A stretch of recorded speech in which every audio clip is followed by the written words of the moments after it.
Ibu, Bu, ada 4 perempuan yang menjadi penghuni api neraka.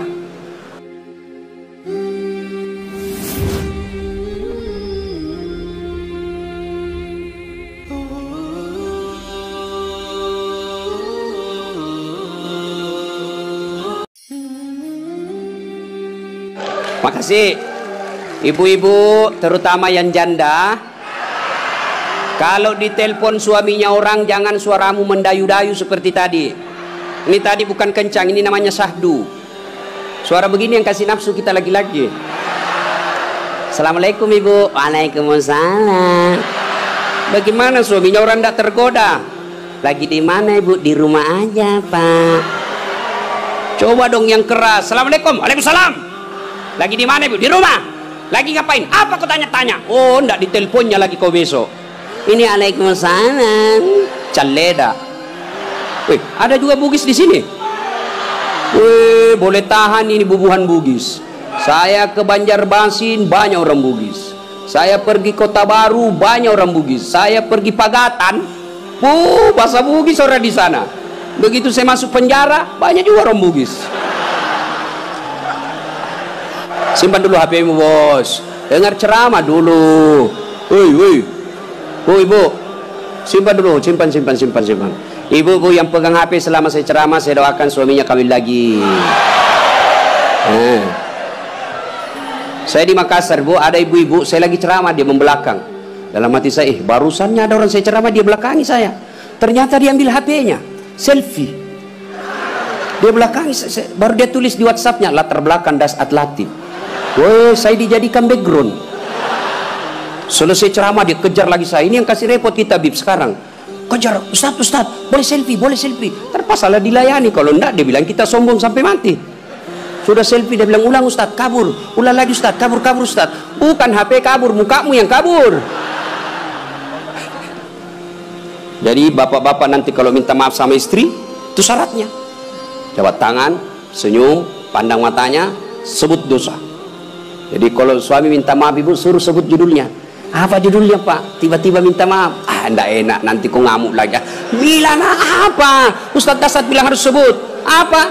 Mohon maaf ibu, dulu waktu saya tugas di Banjarmasin saya hilap.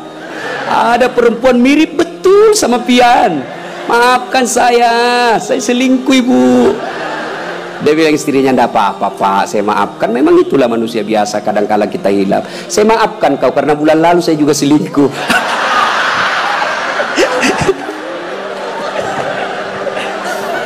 Ibu-ibu, ini sebenarnya bapak-bapak banyak selingkuh gara-gara ibu-ibu juga. Bagaimana suamimu tidak selingkuh kalau kau marah-marah aja terus di rumah? Dia kira enak jadi suami nih ibu-ibu ini. Kira enak. Di kantor kita dimarah-marahi sama pimpinan. Di jalan macet, kadang-kala kehujanan. Ya, di warung kopi masuk WhatsApp tagihan. Sampai di rumah dimaki-maki lagi kita sama istri. Bagaimana kita tidak cepat sakaratil maut? Ini perempuan sekarang seperti cuaca, susah ditebak perasaannya.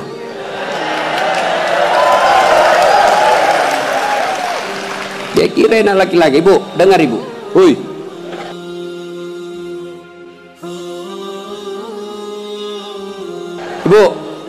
Bu, ada 4 perempuan yang menjadi penghuni api neraka. Dengar ini. Terancam ibu-ibu. 1, kata Nabi, mereka yang selalu bicara kasar sama suaminya. Apa kau anak muda ada istrimu? Boleh marah sama suami bu, boleh marah manusiawi, tapi jangan memaki. Ini kalau marah la haula wala quwwata illa billah, keluar semua kebun binatang di mulutnya. Bagaimana kita betah di rumah kalau ngomel aja kerjanya?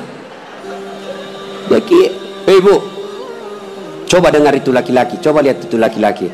Kami pikir ibu bagaimana supaya ibu bisa pakai AC di kamar. Pak, kami pikir bagaimana supaya ibu bisa pakai emas pulang kampung dihargai sama keluarga. Kami pikir bagaimana supaya kalian bisa dibelikan mobil supaya tidak hitam kulitmu. Itu dipikir sama suamimu. Makanya jangan suka marah-marah.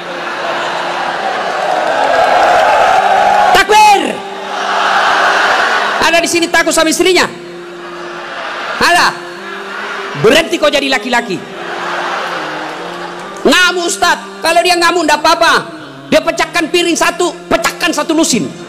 Dia pecahkan semua. Kenapa? Piring, gelas boleh dibeli. Harga diri sebagai suami tidak boleh diinjak-injak istri. Takbir. Itulah yang takut sama istrinya. Oi bu, oi. Satu, perempuan yang menjadi penghuni api neraka yang suka bicara kasar. Boleh marah tapi jangan memaki. Marah silahkan, manusiawi, tapi jangan memaki-maki. Goblok memang kau jadi laki-laki. Sudah goblok, hitam, gendut. Wah, ini penghuni neraka ini. Enak juga kalau kita pulang kampung, pulang rumah, capek kita tadi jual ikan, sampai di rumah disambut sama suami dengan senyuman. Bila kamu di sisiku, hati rasa syahdu. Tenang perasaan. Langsung dia bilang, bu, kalau ada duit saya belikan kau emas. Masuk lagi kamar suami, berantakan kamarnya, marah-marah, peluk suami kita sambil menyanyi. Insaflah wahai manusia, bila dirimu bernoda. Itu kan lagu-lagu ibu-ibu dulu, lagu-lagu nasihat, iya toh? Mungkin Tuhan mulai bosan melihat tingkah kita yang selalu salah dan bangga dengan dosa-dosa, atau alam mulai enggan bersahabat dengan kita. Coba kita bertanya pada rumput. Itu. Jadi kalau suaminya susah rezekinya, singgung dengan itu lagu. Mungkin kau banyak dosa. Itu lagunya ibu-ibu dulu. Sekarang lagunya ibu-ibu apa? Yo ayo, yo ay, beleng-beleng. Senamlah dia di depan kantor bupati. Ibu-ibu di depan, bajunya sempit, roknya sempit. Bapak-bapak di belakang. Ibu-ibu di depan lah jadi pelatih. 1, 2, bapak-bapak di belakang. 3. Bagaimana enggak beleng-beleng semua ini? Putar ke kiri. Apa lagu-lagu begitu? Coba kalau salawat kayak tadi, nyaman perasaan. Ya, bu. 1, boleh marah, jangan memaki. 2, perempuan menjadi penghuni api neraka. Mereka yang membebani suaminya melebihi kemampuan suami. Suaminya gajinya cuma 4 juta, tapi gaya hidupnya 7 juta. Kayaknya banyak penderita di sini ya. Bu, kenapa kita miskin? Karena kehidupan, gaya hidup kita melebihi rezeki. Allah kasih rezeki 5 juta 1 bulan, tapi gaya hidupnya 8 juta. Akhirnya apa? Ngambil kredit, tidak bisa tenang. Coba kalau gaji kita 5 juta, gaya hidup kita 3 juta, insya Allah tenang perasaan. Kita miskin karena melebihi kemampuan kita. Maka suami kalau rezekinya 3 juta, jangan kau bebani. Ini kan tidak dibebani suaminya. Datanglah itu tukang kredit mobil. Bu, kalau ada mobil bu, tenang ibu. Ibu sudah tidak kehujanan. Pulang kampung nanti, ibu enak lagi. Satu keluarga, nggak perlu lagi naik PT-PT. Enak kan? Ini namanya penjual mobil. Semua enak dicerita. Dia tidak cerita bagaimana kalau kempes banyak. Bagaimana kalau mogok mobilnya? Tidak ada cerita itu. Akhirnya apa? Usullah kepada suaminya, bang, masukin aja deh sertifikat rumah supaya kita bisa mobil. Akhirnya apa? Bulan pertama masih bisa dibayar cicilannya. Bulan kedua tidak bisa. Bulan ketiga, 4 tidak bisa. Akhirnya apa? Diambil mobilnya. Sudah diambil mobilnya, diambil pula sertifikat rumahnya digadai. Mengamuklah gara-gara kau yang tidak bersyukur ini. Maka jangan melebihi kemampuan suami. Ibu-ibu punya siku? Punya? Punya siku? Coba gigit sikunya, bu. Coba. Kalau ada yang bisa gigit sikunya, saya kasih hadiah.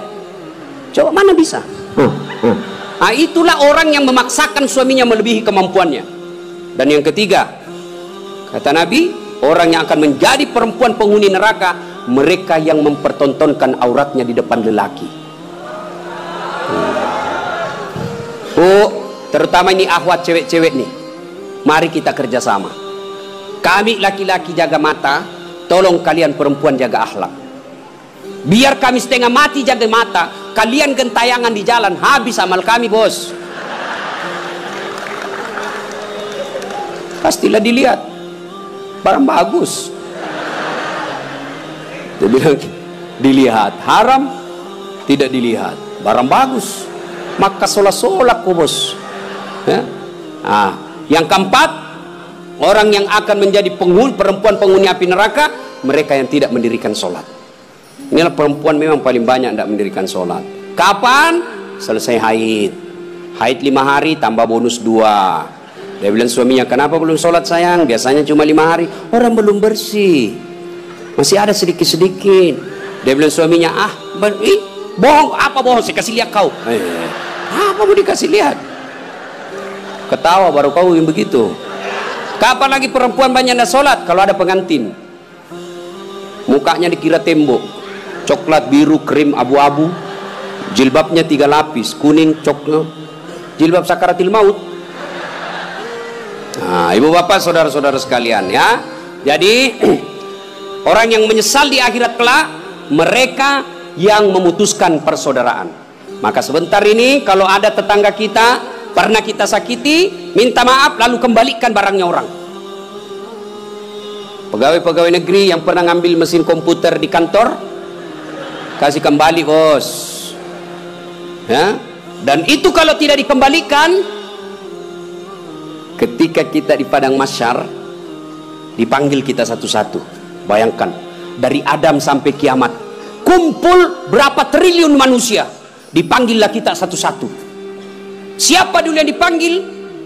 Nenek kita yang duluan mati? Tidak. Kakek kita yang duluan wafat? Tidak. Leluhur kita yang duluan wafat? Tidak. Lalu siapa dulu yang dipanggil? Nama-nama Islam dulu.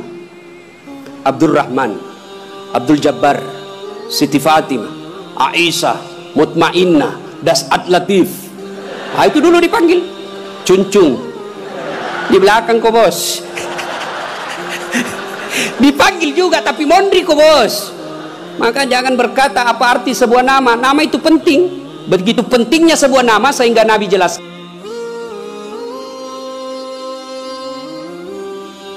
ada 3 kewajiban orang tua kepada anaknya. 1 diantaranya memberi nama yang baik. Kenapa? Karena di akhirat digunakan ini nama. Nama-nama Islam dulu. Tony, Johnny, Rudy, Ningsi, Nining. Dipanggil juga tapi di belakang, bos. Habib Syekh, di depan. Das'at Latif nomor 2. Bayangkan, dipanggillah kita. Nah, orang bilang apa arti sebuah nama? Coba bayangkan kalau tidak ada semua nama di sini. Yang paling repot caleg. Pilih saya, siapa? Anu siapa? Anu. Coba kalau ada, coba sebut nama. Orang sebut nama minimal 2 saya bisa tahu. 1 suku, 2 agamanya. Nama Margono. Biasanya Jawa. Itu. Nama Ambok Dalle. Tidak mungkin Cina. Masa Ambok Dalle Cina? Pasti Bugis, ya kan? Nah, nama. Yang kedua, nama adalah doa. Ketika nama anak kita Mutmainnah, orang yang memanggilnya, wahai Mutmainnah, wahai kau jiwa yang tenang, berarti orang mendoakannya. Dan di akhirat dipakai kelak. Ustadz, bagaimana saya, Ustadz? Sudah terlanjur namaku Ronaldo karena bapakku pecinta bola. Bagaimana caranya, Ustadz? Ya Islamkan. Bagaimana cara mengislamkannya? Tambah Muhammad di depannya. Muhammad Abdul Ronaldo. Tidak nyambung, Ustadz. Biar tidak nyambung, yang penting selamat kok, bos. Masih ingat almarhum presiden kita Soeharto?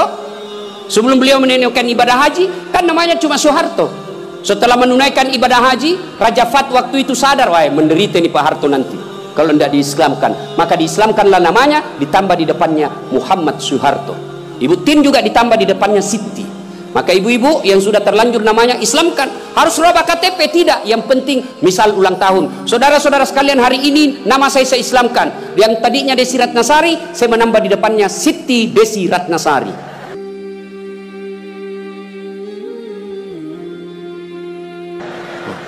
Yang ketawa serius orang ini. Nama penting. Dan pada saat itu ketika kita dipanggil satu-satu, wajah-wajah kita di padang mahsyar tidak lagi seperti ini. Ada yang mukanya seperti ular, kata Nabi, siapa yang muka ular? Mereka yang suka menjilat-jilat. Ini di kantor bupati banyak begini. Ya Pak, siapa. Ada juga orang itu pegawai kayak ndak punya lagi harga diri di depan bupatinya. Ya Pak, terserah Bapak. Wah, cemen lu men. Ya. Yang kedua kata Nabi, ada juga nanti yang mukanya seperti anjing. Siapa muka anjing ya Rasulullah? Beliau menjawab, mereka yang disogok dan menyogok. Nah, ini termasuk anggota DPR nanti yang terpilih karena nyogok. Ada begitu di sini? Ada? Nah, kau salah, kenapa kau pilih? Tapi kau larang, tapi kau bilang wane piro. Nah. Lalu kata Nabi, ada juga nanti yang mukanya seperti tikus. Ya Rasulullah, siapa muka tikus? Mereka yang suka mengambil barangnya orang. Nah, ini yang ini di sini ya, yang suka korupsi dan disuruh pikul itu hasil korupsinya. Saya kalau lihat itu orang korupsi 3 miliar, 10 miliar, setengah mati dia pikul nanti itu. Dia bilang mahasiswaku 10 miliar uang dolar Singapura Ustaz itu dikantongi ji. Saya bilang jangan kau bayangkan uang Singapura, uang koin. Apa? Uang koin 10 miliar pikul kau itu. Nah. Ada juga kata Nabi yang nanti mukanya seperti kuda. Siapa muka kuda ya Rasulullah? Nabi menjelaskan mereka yang suka mendahului imam ketika sholat berjamaah. Nah, ini anak muda ini yang banyak. Imam belum turun dia sudah turun. Imam belum naik dia sudah naik. Ditanya kenapa kok cepat sekali? Dia bilang ini orang tua Ustaz. Sudah lowbat, saya masih full charge. Tak boleh begitu bos. Ini juga imam kadangkala harus perhatikan. Ada juga kadangkala imam membalik-balik sunnah Rasul.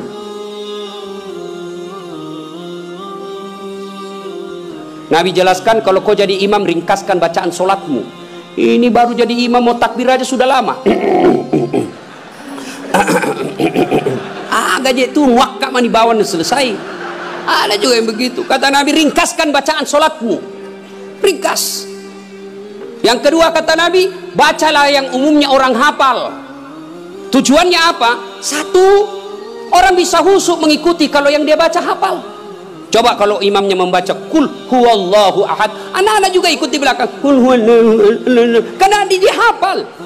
Begitu imam membaca surah Al-Baqarah ayat 10 sampai 115, la haula wala quwwata illa billah, dia khusyuk dengan bacaannya, kita khusyuk dengan hayalan. Kita mau ikut, tidak dihafal, mau ruku, belum selesai, terpaksa kita baca semua itu di dinding. Keadaan keuangan masjid, pengeluaran, saldo, waduh. Sudah dibaca satu tripleks, belum selesai bacaannya imam, dibaca lagi kalender. Persatuan Guru Republik Indonesia cabang Kabupaten Tanah Bumbu. Selesai lagi, belum selesai imam, dibaca lagi bajunya orang caleg DPR RI nomor urut 7 dari Partai Nasdem. Dibaca semua Pak. Siapa yang salah? Siapa salah? Imam. Makanya kata Nabi, baca yang umumnya orang hafal dan ringkaskan. Ada orang jadi imam, dites lah anak penghafal, kau jadi imam nak, mau didengar bacaanmu, jadi imam lah, hanya dia yang hafal. Begitu lagi sholat tiba-tiba ada cicak jatuh, kena telinganya, stres hilang hafalannya. Apa sambungannya ini? Oh, dia lupa betul, hening satu masjid. Tiba-tiba imam berkata, tolong bantu di belakang. Dia bilang di belakang, saya juga tidak tahu. Tiba-tiba berteriak, kalau begitu ya sudah, Allahu Akbar. Memangnya anggota DPR.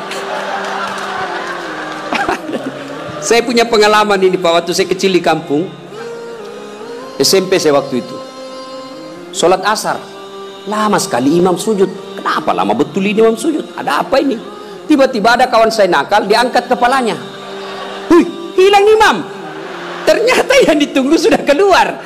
Dia keluar dari pintu samping, kacau sholat. Selesai sholat ditanya, Pak Imam, kenapa kau tinggalkan kami? Dia bilang, saya kentut nak. Pak Imam, lain kali kalau kentut kasih bangkit dulu kepala supaya kami lihat kau keluar. Dia bilang, saya sengaja, malu saya kau lihat. Kacau. Siapa yang salah? Siapa salah? Siapa salah? Imam. Makanya hati-hati milih imam. Ya, ada lagi kejadian ini waktu saya kuliah KKN. Belum jadi ustadz saya waktu itu. Ada kawan saya dia pakai baju gamis. Wah, saya bilang pasti anak pesantren. Jadilah imam dia. Saya di belakang dua anak fakultas sastra. Begitu dia baca Al-Fatihah masih aman. Dia baca Al-Kafirun dalam hatiku, cari penyakit ini orang. Bener, dia baca tidak mau sampai. Wala antum abiduna ma a'bud wala ana abidu ma abattum wala antum abiduna ma a'bud wala ana abidu ma wala antum tak putar. Temanku jengkel, dia ada sastra, dia kenapa itu tak putar-putar? Lah sudah ini juga saya pikir. Kacau sholat.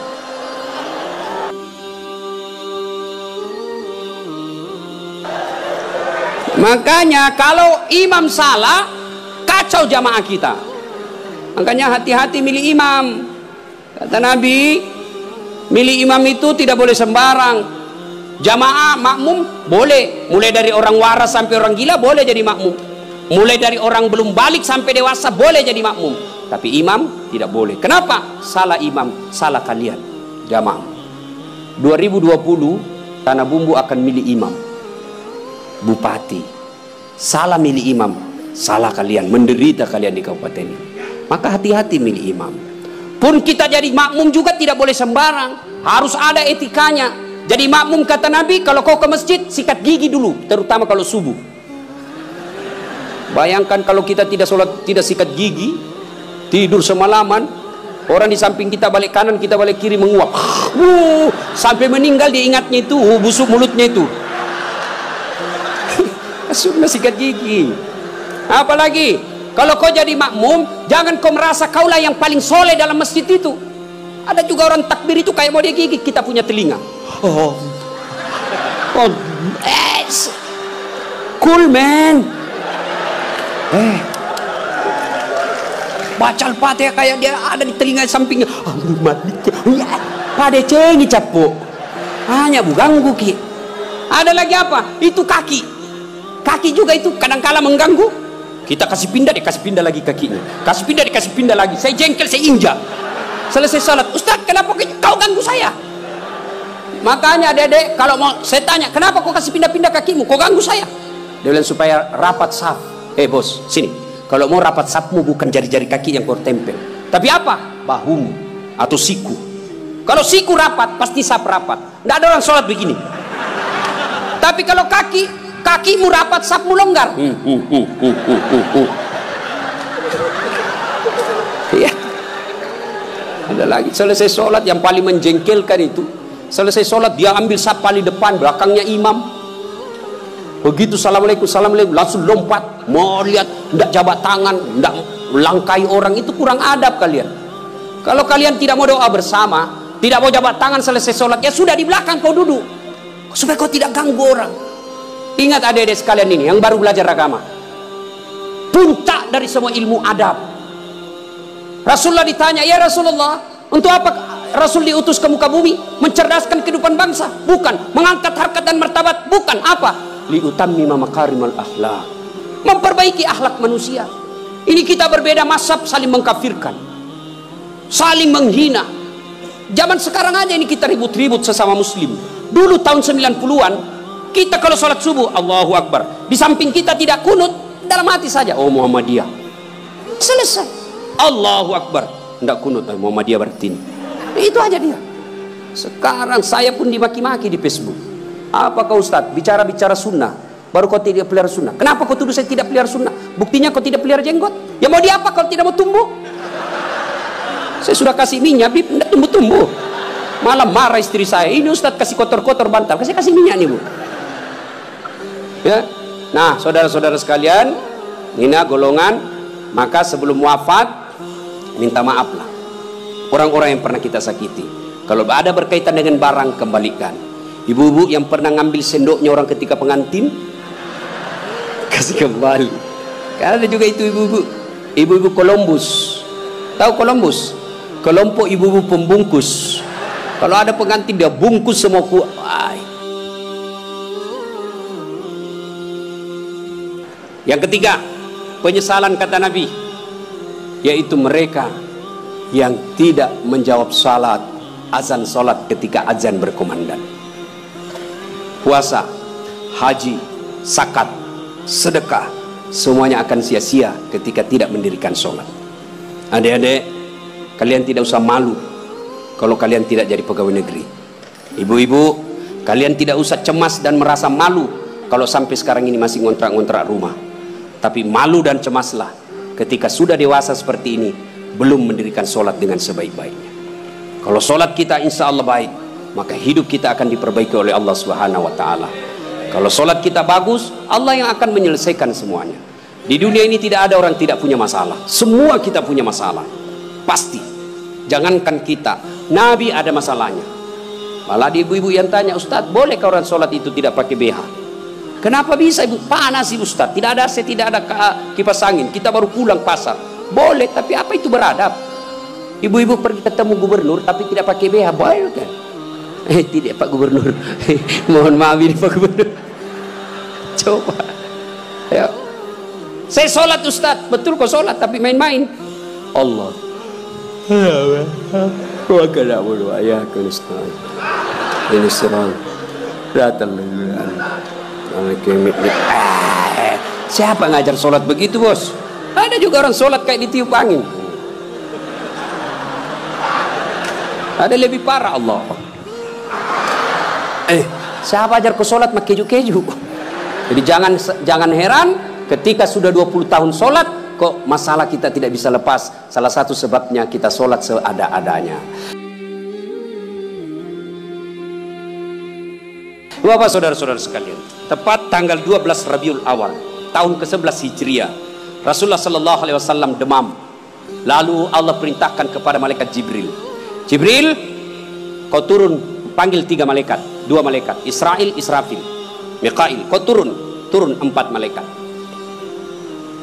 Sampaikan kepada Muhammad, Allah perintahkan saya menjemputmu dengan catatan tanya dulu.